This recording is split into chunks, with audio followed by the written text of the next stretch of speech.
S'il faut tout un village pour élever un enfant, il faut toute une équipe de professionnels pour l'éduquer. La réussite repose sur de nombreuses épaules et c'est l'épaule à la roue qu'elle prend son élan.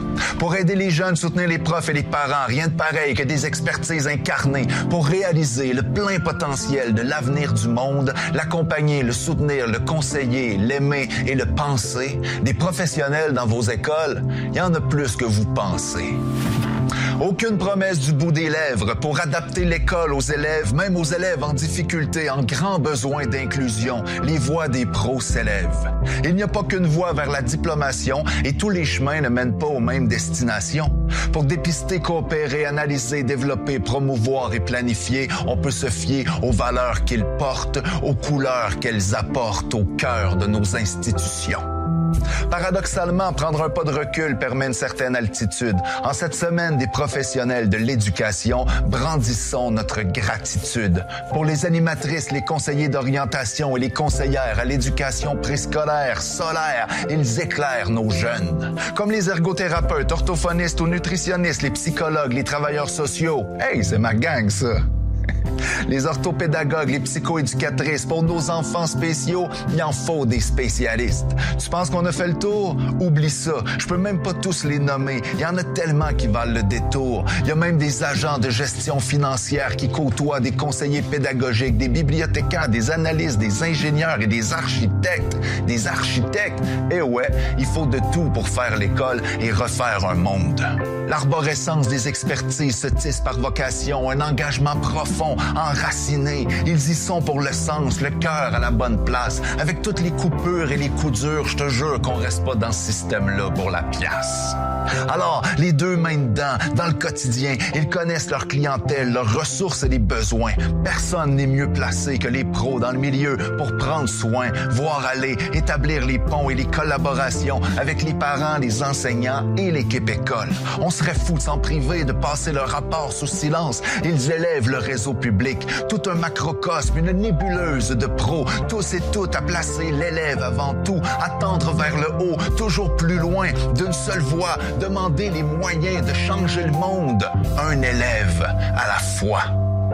Ce monde change vite, mais le système est lent. Heureusement pour nous, il y a plein de beaux humains dedans.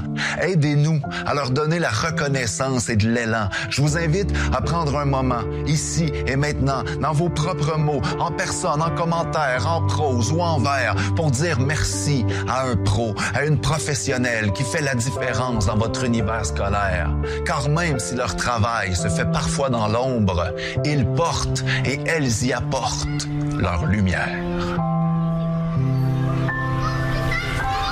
De la lumière dans votre univers scolaire, vous avez certainement reconnu la voix, la patte aussi du poète, auteur, slammer David Goudreau, à qui on doit La bête à sa mère et les dérivés, mais aussi des recueils de poésie, des romans, des albums jeunesse, des recueils de réflexion aussi.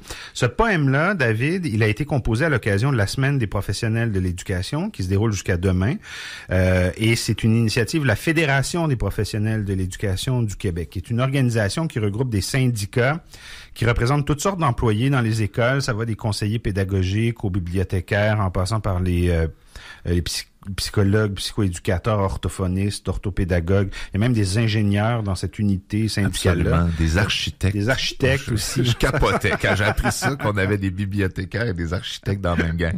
David, bonjour. Merci d'être là ce matin. Ça fait plaisir. Pourquoi vous avez accepté de prêter votre nom à cette semaine-là? Parce que c'est à mes collègues, tout simplement. Moi, je suis travailleur social. Oui, travailleur social, d'abord, là, j'ai quand même œuvré pendant une dizaine d'années dans le milieu communautaire, puis un peu aussi dans le milieu de l'éducation comme TS dans un cégep. Et je connais bien ce milieu-là, je connais les enjeux.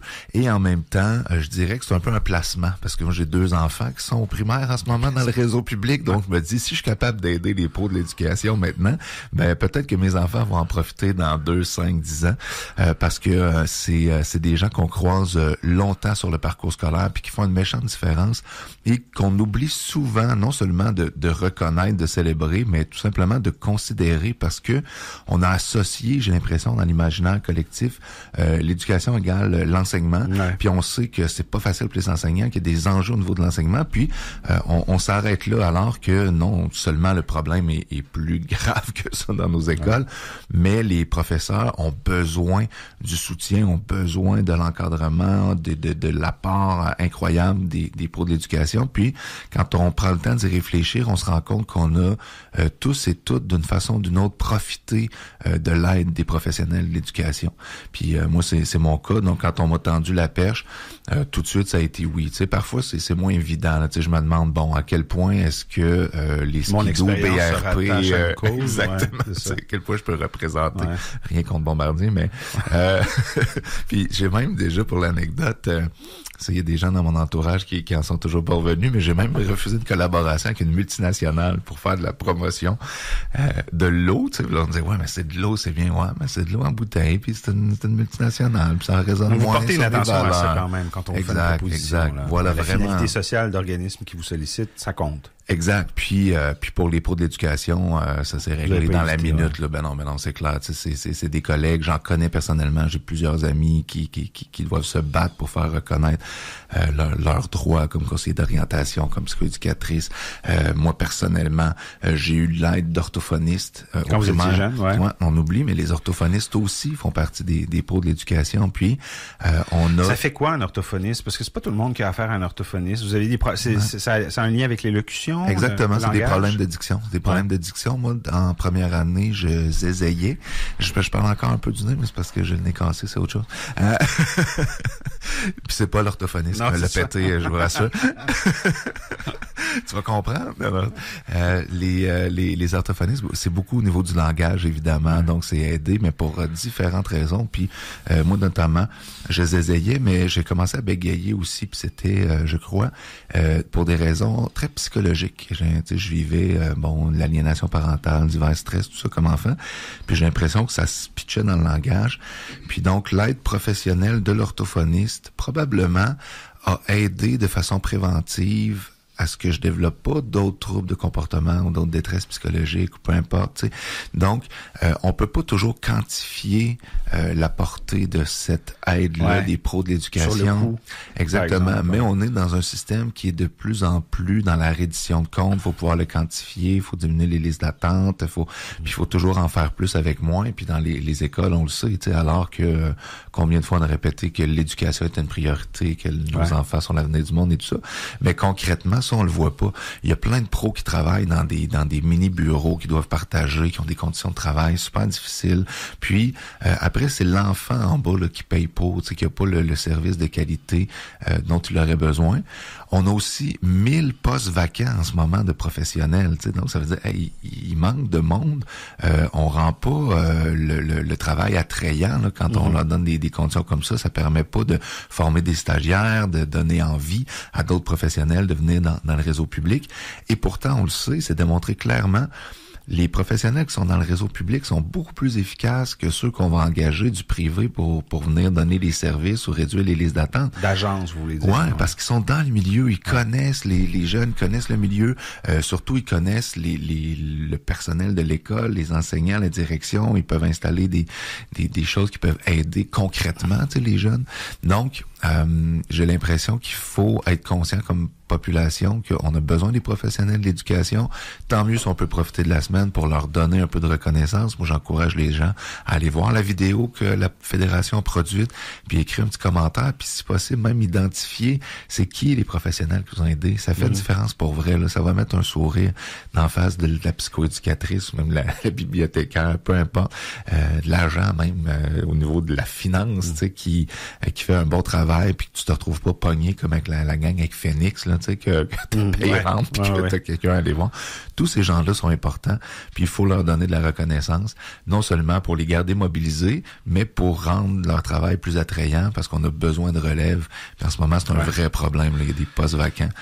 Parce que parmi ces professionnels-là, il y en a qui offrent des services directs aux élèves. Ils ont une importance particulière. Mais ceux qui offrent pas des services directs aux élèves jouent aussi un rôle important dans le maintien de notre système scolaire. Absolument. Puis effectivement, c'est important de rappeler leur travail. Vous étiez quel genre d'élève, David, quand vous étiez petit? Vous étiez sans gêne, j'étais un petit Chris. Si on peut le dire sans gêne, j'étais un beau paquet de troubles. Il y a un bout qui m'appartient. Il y a des raisons aussi environnementales. C'est toujours le déterminisme. Avec du recul, ce que je vois, c'est que j'étais un enfant très anxieux et très turbulent, très curieux aussi. Mais je m'ennuyais rapidement à l'école. Donc, je parlais beaucoup. J'étais souvent en punition, en retenue, tout ça. J'ai eu des difficultés de consommation très jeune aussi, qui a amené des problèmes de criminalité même. Donc, j'ai été judiciarisé là à 14-15 ans, puis ça m'a suivi un bout. Puis donc, ça a été très, très lourd. Et honnêtement, si je n'avais pas eu ce soutien-là de quelques psychologues intervenants, des enseignants aussi, mais il y a eu des pros de l'éducation, là, ceux qu'on célèbre aujourd'hui, qui ont fait une vraie différence dans mon cas, tu sais. Et parfois, ça tient pas à grand-chose. Puis pour avoir travaillé dans le milieu de la santé mentale, de la prévention du suicide pendant des années, je sais à quel point, dans un moment de crise, dans un moment de détresse, avoir quelqu'un à qui on peut aller se confier, avoir un professionnel présent, accessible, ça peut faire toute la différence là, sur un passage à l'acte, peu importe de quelle nature.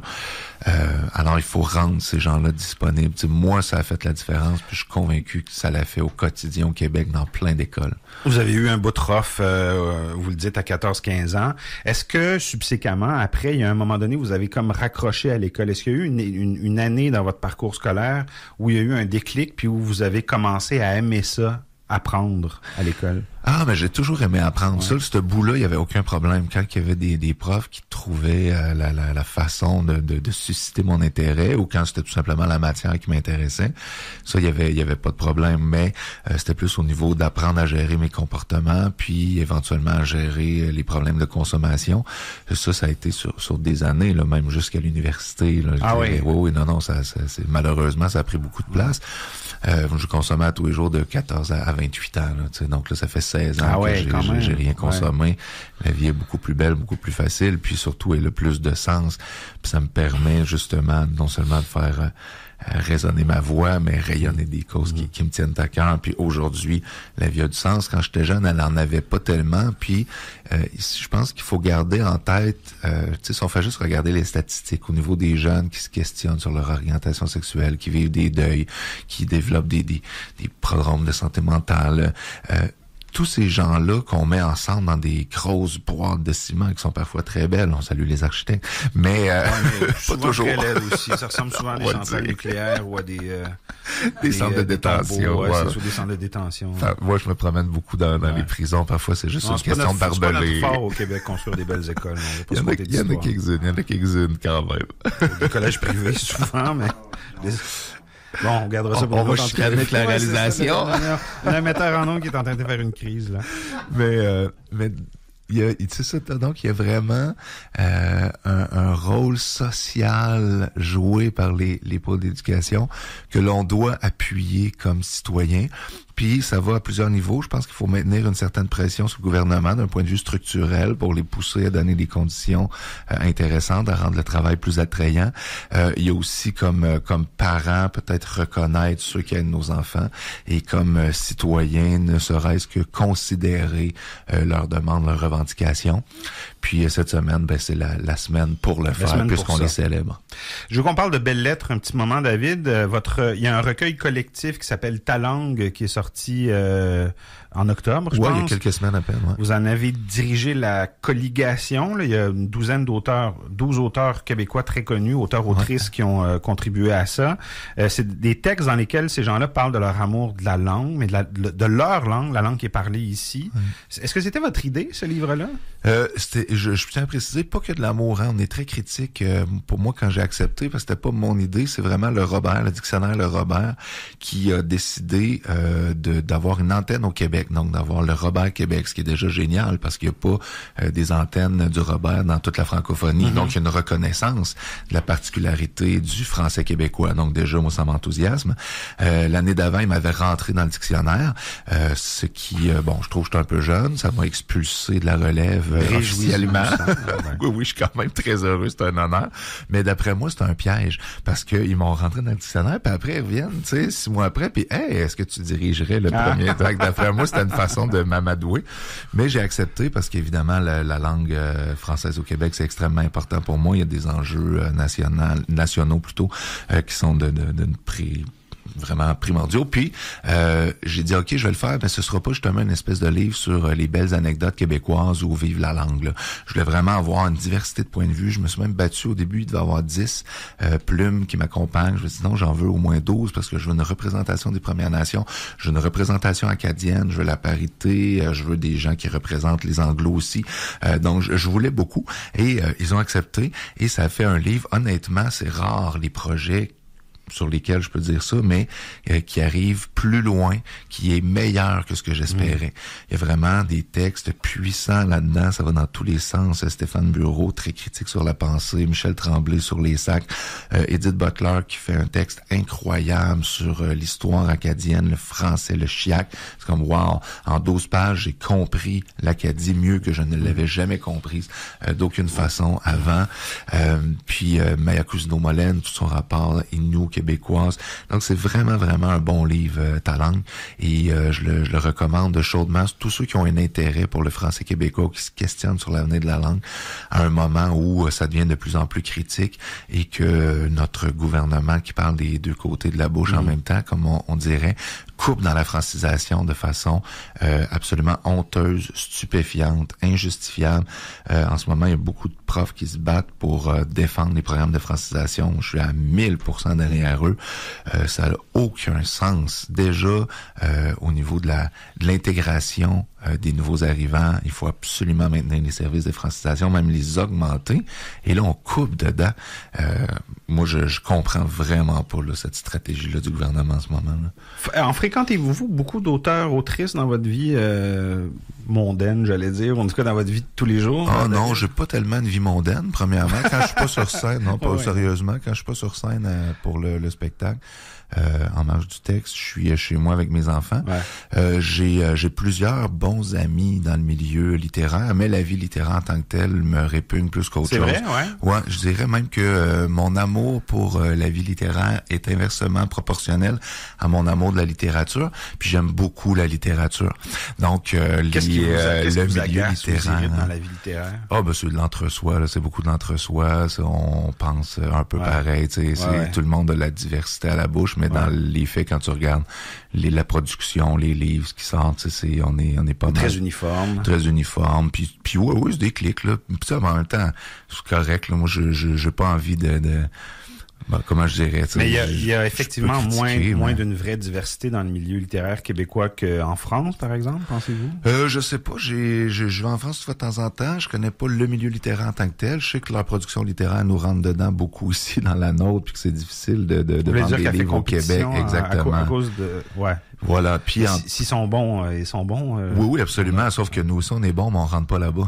C'est ça la différence. D'accord. Ouais, okay. Donc, c'est pas bidirectionnel. C'est ça. Il y a une espèce d'injustice parce que quand la rentrée française arrive ici, on le ressent vraiment. Oui. Puis nous, de notre côté, c'est difficile d'aller de l'autre côté. Ouais. Exactement. Puis justement, si on revient avec le lien, puis après, il y a des façons de bien penser. Puis dans le milieu intellectuel littéraire, ben là, c'est très rigide. Donc, il y a pas de débat tant que ça. Puis on sait qui donne les bourses à qui, puis qui flatte qui dans quel sens. Moi, j'ai la chance de pouvoir m'en sacrer un peu, parce que mes livres se vendent, fait que j'ai pas besoin des subs ou des amis ou des petites soirées pour rencontrer vous avez l'air mon confortable public. À l'extérieur de ce cercle-là. Absolument, absolument. De plus en plus, puis je l'assume. J'ai été blessé, déçu, mais en même temps, non, je peux faire mes choses de mon bord, puis je peux choisir aussi mon monde. Blessé, déçu par quoi, David Godreau? Par cette fermeture-là, par des règlements de compte très cruels, très vils. Par ça joue dur dans le milieu littéraire au Québec? Absolument. Ah oui, vraiment, vraiment. Là, c'est très bitch. De l'extérieur, on s'en rend pas compte. monde? Oui. Si vous fouillez un peu, vous allez voir là, qu'il y a eu quelques sacrifiés, puis qu'on y va beaucoup sur non seulement l'annulation, mais l'ostracisation, puis les rumeurs, la mise en mort symbolique. Non, c'est assez intense.